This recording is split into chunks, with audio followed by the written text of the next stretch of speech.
সব কিছুর মধ্যে প্রবলেম খোঁজে আর সেই প্রবলেমের সলিউশনও খোঁজে। সমাজের প্রতি বিভৎস রাগ আর বিতৃষ্ণা নিয়ে উগ্রবাদী মানসিকতার হয়ে যাওয়া অথবা এক্সট্রিমিস্ট হয়ে যাওয়া। এক সুন্দরী মহিলা অথবা কোনো মহিলা একটা সুন্দর সুপুরুষের সাথে দাঁড়িয়ে কোনো ছবি পোস্ট করেছে। ঘরের বাইরে যদি তুমি ডাস্টবিনকে রাখো সেক্ষেত্রে কিন্তু ডাস্টবিন প্রচণ্ড ইউজফুল জিনিস, কিন্তু তুমি নিজে যদি ডাস্টবিনের ভেতরে ঢুকে বসে থাকো, এটা গৌতম বুদ্ধ বলেছেন। অর্থাৎ যে চাইছে আর যা চাইছে এই দুটোর মধ্যে যে ডিস্টেন্স বা দূরত্ব সেটা হচ্ছে কনস্ট্যান্ট বা ধ্রুবক, মানে সেটা কখনো মেটে না। বিকজ যখনই আরে এটা পাগলামো, ম্যাডনেস, প্লিজ এটা ছাড়ার চেষ্টা করো। বাচ্চার মধ্যে এটা এই রোগটা ঢুকে গেছে, জানি না কী করে। এই সব কিছুর পরিণতি কি জানো? এই সব কিছুর পরিণতি হলো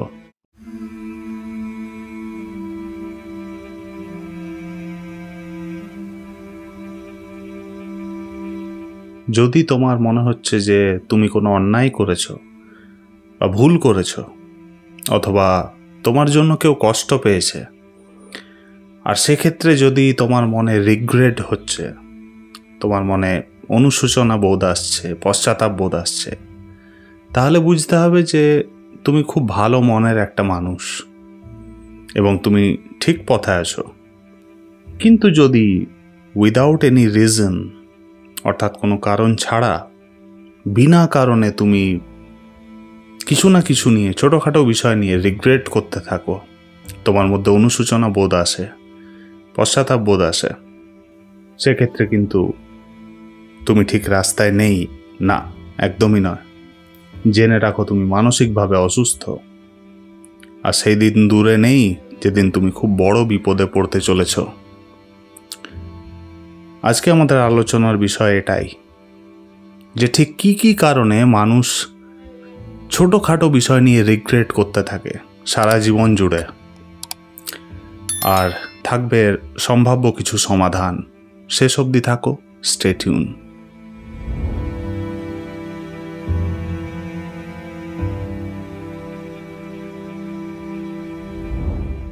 এই রিগ্রেট করার ব্যাপারটা আজকের জেনারেশনের মধ্যে কিন্তু ব্যাপক হারে দেখা যাচ্ছে, আর এটা সরানো খুব মুশকিল। একবার মানুষের মস্তিষ্কে এই ধরনের ব্যাড হ্যাবিটস তৈরি হয়ে গেলে সেটা কিন্তু মুছে দেওয়া খুব মুশকিল ব্যাপার হয়ে যায়। তার কারণ একদিকে তো আমাদের মস্তিষ্কের মধ্যে রয়েছে ইন্টেলিজেন্স বা বুদ্ধি, যে সব সময় সব কিছুকে লজিক্যালি বোঝার চেষ্টা করে, আন্ডারস্ট্যান্ড করার চেষ্টা করে, সব কিছুর মধ্যে প্রবলেম খোঁজে আর সেই প্রবলেমের সলিউশনও খোঁজে, আর এই জালের মধ্যে, এই ট্র্যাপের মধ্যে ঘুরতে থাকে। আবার অন্যদিকে বুদ্ধির সাথে সাথে রয়েছে ইমোশনস, আবেগ, যা ওই লজিক্যাল যে থটগুলো, সেই থটগুলোকে আঁকড়ে ধরে রাখার চেষ্টা করে লাগাতার। আমার সাথে এমনি কেন হলো, এমনি না হয়ে অমনিও তো হতে পারতো, হায় হায় এবার আমার কি হবে, কেন ও আমার সাথে এটা করলো, আমি তো ওর সাথে এরকম কিছু করিনি, যত ভুল আমার সাথেই হয়, যত খারাপ জিনিস আমার সাথেই হয়, ঈশ্বর কত নির্দয়, এসব জিনিস আর কি। আরও একটা কারণ হিসেবে বলা যায় যে আমাদের সমাজ আমাদের এত বেশি প্রতিযোগীমূলক বানিয়ে দিয়েছে ছোটোর থেকে, যে আমরা বড্ড বেশি অন্যের সাথে কম্পেয়ার করি, নিজেদেরকে কম্প্যারিজন করতে থাকি, লাগাতার তুলনা করতে থাকি। এমন অবস্থা হয়ে গেছে যে আমরা নিজেদের জীবনের সফলতা বা ব্যর্থতাটাও অন্যের সফলতা বা ব্যর্থতা সাথে কম্পেয়ার করে, মানে আমরা সফল কি ব্যর্থ হয়েছি সেটাও ডিপেন্ড করছে আমাদের প্রতিবেশী বা আশপাশের সমাজের মানুষজন সফল কি ব্যর্থ তার উপর। ওই কারো পৌষ মাস, কারো সর্বনাশ, এই টাইপের আর কি। আর এই অন্যের সাথে কম্প্যারিজন করার বিকৃতিটা আরও অনেক বেশি বেড়ে গেছে সোশ্যাল মিডিয়ার দয়াতে।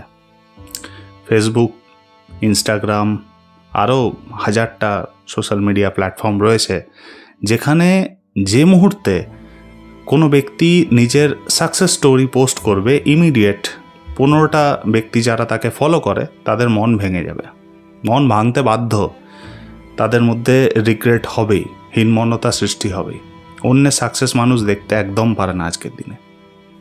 ইম্যাজিন করো কেউ যদি এক সুন্দরী মহিলা অথবা কোনো মহিলা একটা সুন্দর সুপুরুষের সাথে দাঁড়িয়ে কোনো ছবি পোস্ট করেছে, অথবা কোনো একটা দামি গাড়ি কেউ কিনেছে নিজের স্যালারি থেকে এবং সেই গাড়িটার সাথে সে একটা ছবি তুলে সেটা সোশ্যাল মিডিয়ায় পোস্ট করেছে। ইমিডিয়েট কিন্তু তোমার মন ভাঙবেই, তুমি কোথাও না কোথাও হীনমন্যতায় চলে যাবে। যদি তুমি তার সমকক্ষ না হও বা অ্যাটলিস্ট তার থেকে নিচু কক্ষেও থাকো, সামান্য একটু নিচু কক্ষে থাকো, ইমিডিয়েট তোমার মাইন্ড কিন্তু কম্পেয়ার করবে আর তুমি রিগ্রেট করতে বাধ্য যে হায় হায় এও আনন্দে আছে, এও হাসছে, এও সুখী আছে, গোটা দুনিয়াতে সবচেয়ে বড় অসুখী তো আমি, আমার থেকে বেশি দুঃখে তো কেউ নেই। ব্যাস মাইন্ড এই ড্রামা ইমিডিয়েট স্টার্ট হয়ে যাবে।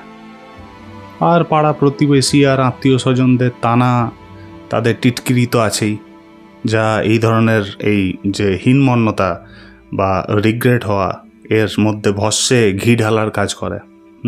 সে তো আমরা ছোটো থেকেই সবাই শুনে থাকি, তাই না? সেই মাধ্যমিকের রেজাল্টের সময় থেকে যে অমুকের ছেলেটাকে দেখ, অমুকের মেয়েটাকে দেখ, দেখে কিছু শেখ, দেখ ও কোথায় পৌঁছে গেল আর তুই কোথায় পড়ে আছিস। আমরা ফ্যামিলিয়ার এই ধরনের টোন টিটকিরির সাথে। এগুলোও একটা কারণ আমাদের মনের মধ্যে লাগাতার রিগ্রেট এর জন্ম হওয়ার বা অনুশোচনা হওয়ার। আর সবচেয়ে বিচিত্র ব্যাপার হলো যে মানুষ কখনো সেই জিনিসটা নিয়ে রিগ্রেট করে না যেটা সে করে ফেলেছে, ঠিক আছে? মানুষ সবসময় সেই জিনিসগুলো নিয়ে রিগ্রেট করে থাকে, অনুশোচনা করে থাকে, যে জিনিসগুলো সে কখনো করতে পারেনি বলে সে মনে করে। মানে তার ধারণা সে ক্যাপেবল ছিল, বাট বেচারা তার সাথে খুব অন্যায় হয়েছে, সমাজ খুব কঠোরভাবে তার সাথে ট্রিট করেছে, সে ভিকটিম হয়ে গেছে এবং সে করতে পারেনি। যেমন কেউ টিচার আছে, সে বলছে আমি টিচার হয়েই রয়ে গেলাম, আমি তো অ্যাকচুয়ালি প্রফেসর হওয়া ডিজার্ভ করতাম। অথবা কেউ ডক্টর হয়ে রয়েছে, সে হয়তো ভাবছে যে আমি ডক্টর হয়ে আছি, আমি একজন IPS অফিসার হওয়া ডিজার্ভ করতাম। এই আর কি, অলওয়েজ ভিকটিম কার্ড প্লে করা। আর বলতে ভীষণ খারাপ লাগছে, এই সব কিছুর পরিণতি কি জানো? এই সব কিছুর পরিণতি হলো হয় অ্যাংজাইটি, ডিপ্রেশন, কিছু ক্ষেত্রে সুইসাইড বা আত্মহত্যা, অথবা সমাজের প্রতি বিভৎস রাগ আর বিতৃষ্ণা নিয়ে উগ্রবাদী মানসিকতার হয়ে যাওয়া, অথবা এক্সট্রিমিস্ট হয়ে যাওয়া। এই ধরনের মানুষ আমরা দেখে থাকি। পলিটিক্যাল লিডার হিসাবে অনেককে চিনি আমরা, সোসাইটির খুব টপ লেভেলে অনেক মানুষকে দেখি যারা এই যে সাপ্রেশন, এই যে চেপে রয়েছে ভেতরে, তাদের নানা ধরনের রিগ্রেট, অনুশোচনা, যে কারণে তারা আজকে কিন্তু তাদের যে ফ্রাস্ট্রেশনটা সেটা বেরিয়ে আসছে তাদের কোথাও না কোথাও বিহেভিয়ারে। আর এই ধরনের এক্সট্রিমিস্ট বিহেভিয়ার এটা শুধুমাত্র সেই ব্যক্তিটার জন্যই ক্ষতিকর তা কিন্তু নয়, সম্পূর্ণ সমাজের জন্য সাংঘাতিকভাবে ক্ষতিকর। এখন লাখ টাকার প্রশ্ন হলো, এত বড় একটা সমস্যার সমাধান কি? সমাধান আছে। যদি দুটো বিষয় নিজের মাথায় রেখে দাও, নিজেকে বোঝাতে পারো, কঠিন কিন্তু যদি বোঝাতে পারো, তাহলে কথা দিচ্ছি এই ধরনের মানসিক অসুস্থতা থেকে তুমি দূরে থাকবে। সবার আগে নিজেকে এটা বোঝানোর চেষ্টা করো যে আজকের দিনে আমাদের যে মন, মাইন্ড, সেটার অবস্থা খানিকটা ওই ডাস্টবিনের মতো হয়ে গেছে। এবার কারণ রাস্তাঘাটে আমরা যখন যাই, যে যা পারে নিজের মতো কিছু না কিছু তাতে ফেলতে থাকে, আমাদের মাইন্ডের মধ্যে পুট করতে থাকে, ফেলতে থাকে, ভালো জিনিস, খারাপ জিনিস, ডেটা, মাল্টিপল ডেটা আজকে আমরা কোথাও না কোথাও কনজিউম করছি। তো আমাদের মন ডাস্টবিনের মতো হয়ে গেছে। এবার যখন আমি মনকে ডাস্টবিনের সাথে তুলনা করছি, তখন কিন্তু রাগ করো না। আফটার অল ডাস্টবিন কিন্তু বিশাল ইউজফুল একটা জিনিস, খুব প্রয়োজনীয় জিনিস। কিন্তু যদি শর্ত একটাই, যদি সেই ডাস্টবিন তোমার ঘরের বাইরে থাকে, ঘরের বাইরে যদি তুমি ডাস্টবিনকে রাখো, সেক্ষেত্রে কিন্তু ডাস্টবিন প্রচণ্ড ইউজফুল জিনিস। কিন্তু তুমি নিজে যদি ডাস্টবিনের ভেতরে ঢুকে বসে থাকো, তাহলে কি হবে? তার মানে তুমি পাগল আর তোমার শরীর অসুস্থ হয়ে যাবে। এতে কোনো সন্দেহ আছে কি? নেই।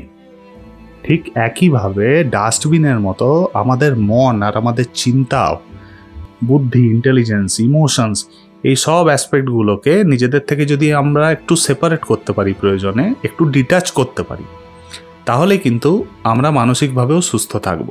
অ্যাট দ্য সেম টাইম আমরা নিজের যে মাইন্ড, এত বড় একটা ওয়েপন মাইন্ড, যেটা হিউম্যান এভলিউশনে আমরা পেয়েছি, লম্বা লাখ লাখ বছরের এভলিউশনের থ্রু দিয়ে আমরা পেয়েছি, সেটাকে আমরা পারফেক্ট ওয়েপন হিসেবে ইউজ করতে পারবো যদি আমরা মাইন্ডের থেকে নিজেদের প্রয়োজনে ডিটাচও করতে পারি।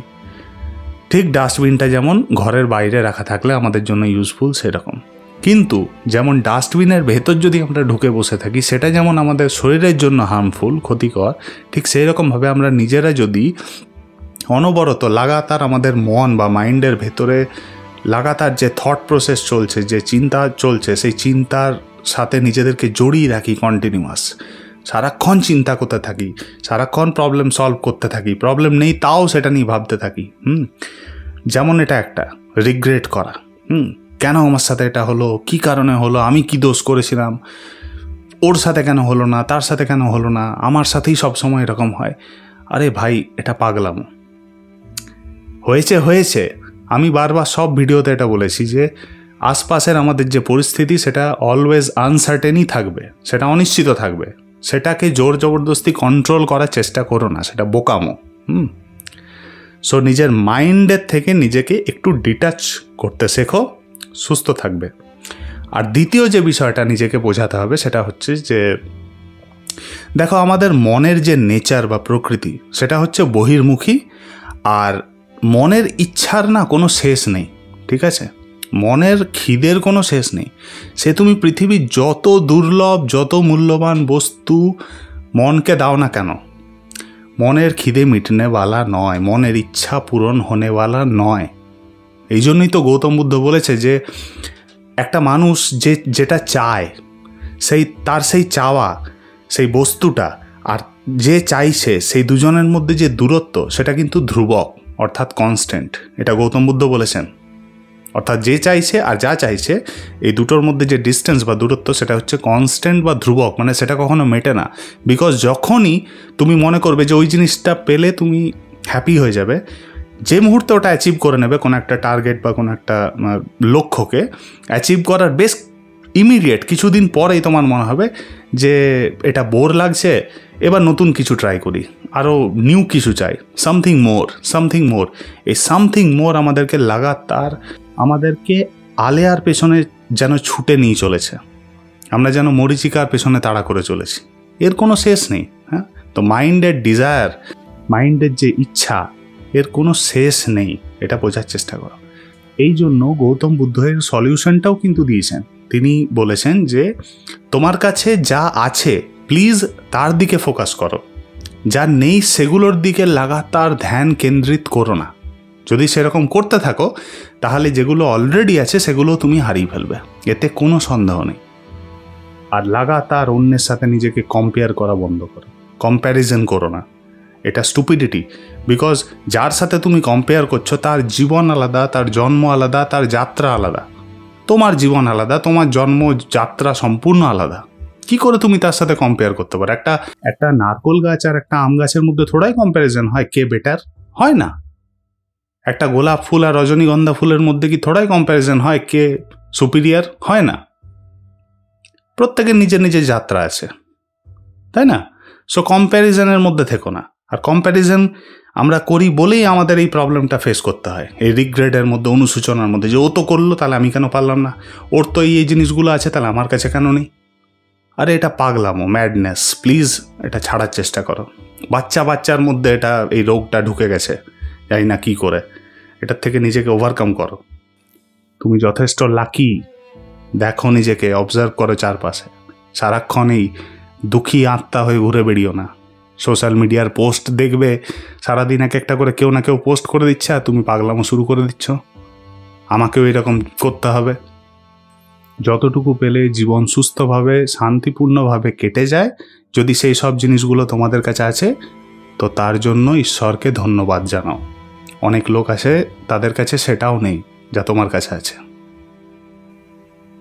আশা করি আজকের এপিসোডটা তোমাদের প্রত্যেকের ভালো লেগেছে। দেখা হবে পরের এপিসোডে একটা নতুন বিষয় নিয়ে। ততদিন অবধি সবাই ভালো থাকো। Good bye.